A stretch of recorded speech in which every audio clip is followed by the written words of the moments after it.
Jaunuolis ir kalno dievas. Seniai viename kaime gyveno motina su sūnumi. Kai jaunuoliui sukako 15 metų, jis pasakė motinai: Mama, tu man davei gyvybę, aš tau skolingas, kad esu. Man jau 15 metų, aš tau padėsiu, eisiu dirbti. Taigi vieną dieną vaikinas nešinas dėžute su mamos paruoštais priešpiečiais išėjo į kalnus žabų rinkti. Ten jis pasidėjo savo dėžutę ant didelio akmens ir pradėjo rinkti žabus. Staiga, kur buvęs, kur nebuvęs, pasirodė nepažįstamas senukas ir ėmė valgyti jo priešpiečius. Jaunuolis pamanė, kad senukas turbūt neturtingas ir neturi už ką nusipirkti maisto, tad leido jam valgyti. Senoli, nesidrovėkite, valgykite kiek tik lenda, tarė jis senukui.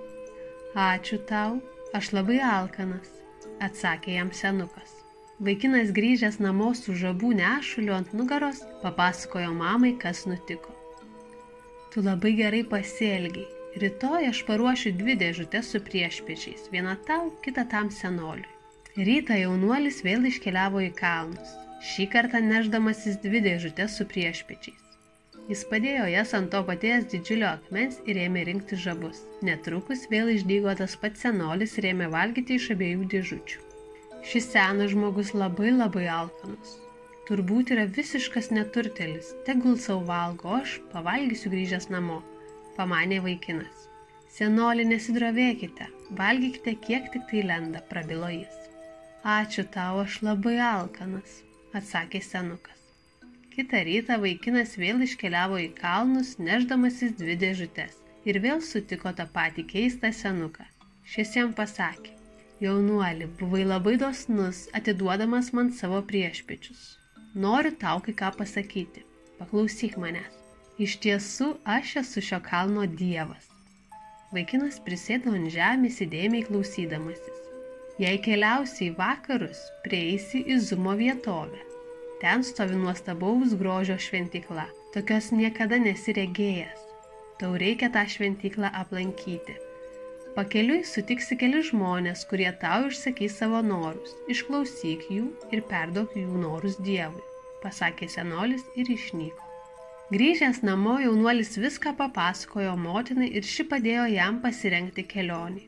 Pirmiausia, vaikinas apsilankė pas miestelio turtuolį, norėdamas pasiskolinti pinigų.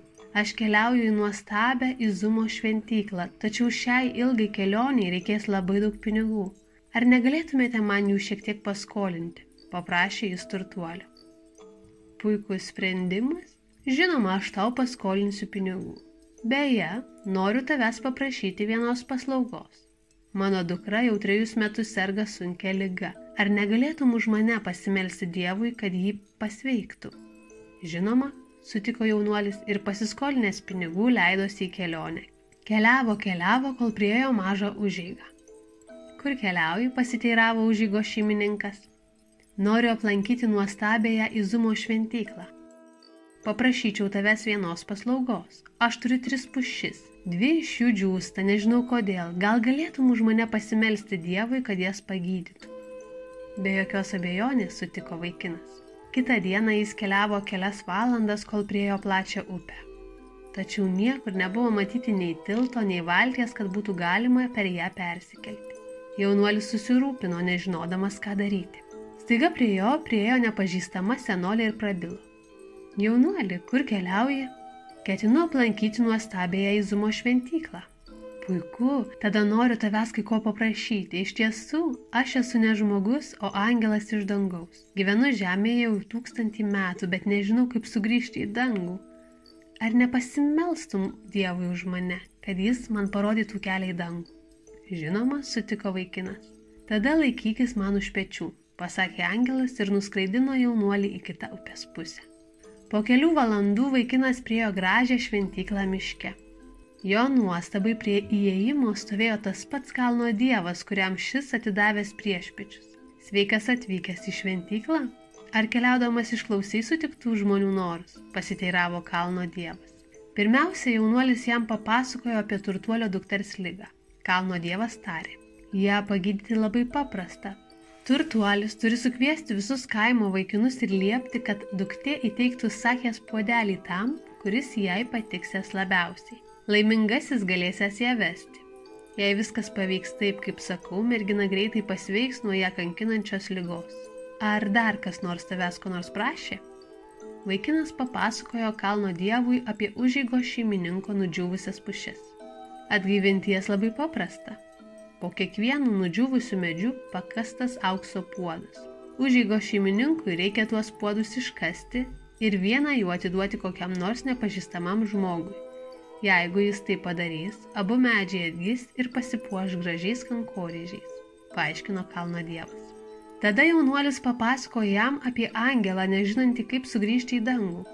Labai paprasta, jo nešiojamas švininis vėrinys per sunkus, tad neleidžia jam pakilti į dangų, tegul jis atiduoda tą papuošalą kokiam nors žmogui, patarė kalno dievas ir pranyko.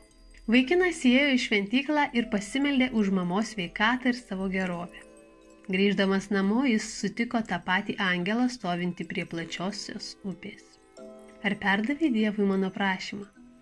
Tikrai taip.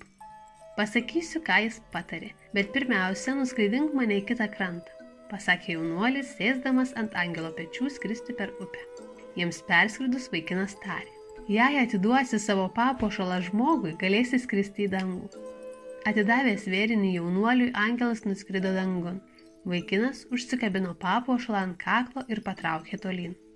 Po kelių valandų jis priėjo užeigėlę, kurioje anksčiau buvo apsistojęs. Jis papasakojo užeigos šeimininkui, ką jam sakė senolis. Šeimininkas iš po nudžiūvusių medžių iškasė abu aukso puodus ir vieną jų įteikė jaunuoliui.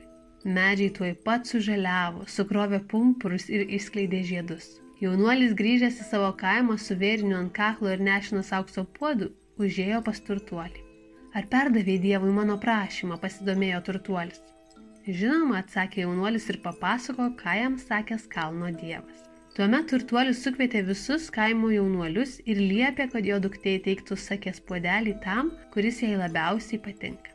Mergina iškart įteikė puodelį iš kelionės grįžusiam vaikinui, bet šis nedrįso jo priimti. Tada jos tėvas sušuko: būtinai turi priimti, toks Dievo įsakymas. Ką darys jaunuolis? Priėmė, sakė, iš merginos rankų. Jos veidas iškart sveikai nuraudo ir ji be galo laiminga ėmė šokti. Paskui vaikinas vedė merginą ir jie ilgai laimingai gyveno.